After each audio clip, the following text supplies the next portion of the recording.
নমস্কার, আমি জ্যোতিষী সৌরভ ভট্টাচার্য। কালী কালী মহাকালী কালীকে পাপহারিণী ধর্মবক্ষ প্রদে দেবী নারায়ণী নমস্তুতে। হ্যাঁ, মা কালী এমন একটা সাধনা, যদি আপনি ঠিকঠাকভাবে সাধনা করতে পারেন তাহলে তার ফল কিন্তু খুব তাড়াতাড়ি পাবেন।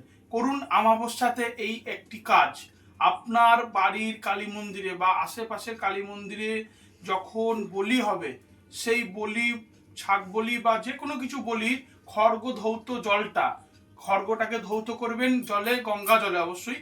সেই জলটাকে আপনি একটা বোতলে ভরে রাখুন এবং আপনার কর্মের জায়গা, বাড়ি এবং আপনার বাসস্থান, পতিত বাড়ি, যে কোনো জায়গা যেখানে আপনি বসবাস করেন বা বসবাস করেন না, আপনার কোনো জিনিসপত্র থাকে সেই জায়গাও হতে পারে, সেখানে শুধু ছিটিয়ে দেবেন সকাল সন্ধ্যে দুবার। ধূপ সন্ধ্যে যখন দেবেন সেই সময় দেখুন আপনার বাস্তুর যত দোষ সব কেটে যাবে। তাই আমার সঙ্গে এবার বলুন, জয় মা কালী, জয় মা তারা, জয় গুরু বামদেব। সকলে ভালো থাকবেন, সুস্থ থাকবেন।